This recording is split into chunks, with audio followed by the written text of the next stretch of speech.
இன்னைக்கு இலங்கையில மதரசாக்கள்ல வரலாறு 140 வருஷத்தை எட்டியிருக்கு. இலங்கையில் அரபு மதரசாக்கள் ஆரம்பிக்கப்பட்டு 140 வருஷம். 1884 முதலாவது அரபு மதரசா வெலிகமையிலும் புத்தளத்திலையும் ஆரம்பிக்கிறாங்க.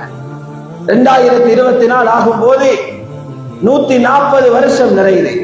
இந்த 140 வருடத்திலையும் கேள்விப்பட்ட ஒரு நிகழ்ச்சியாக கூடியிருக்கிறது.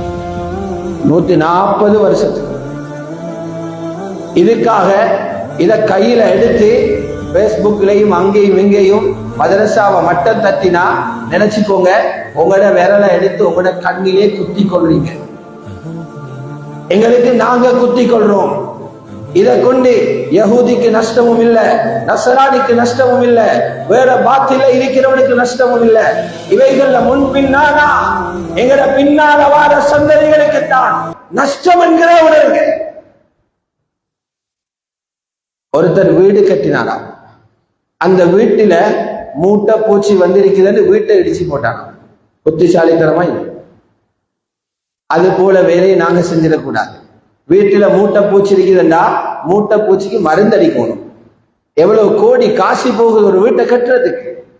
அதுக்குள்ள மூட்டை பூச்சி வருகிறது, அதுக்காக பில்டிங் உடைச்சி போட்டா எவ்வளவு பெரிய மடத்தனம்.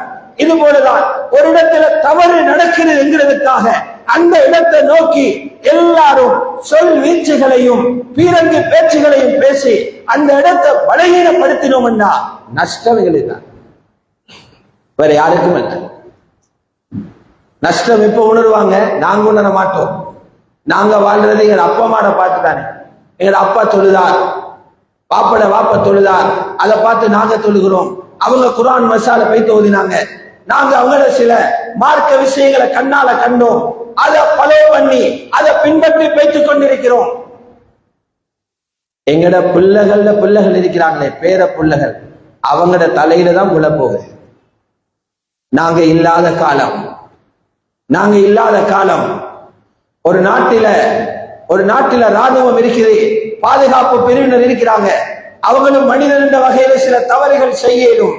தவறுகள் சென்றதுக்காக முழு பாதுகாப்பு பிரிவையும் கலைச்சி வீட்டுக்கு அனுப்பிவிட்டா என்ன ஆகும்?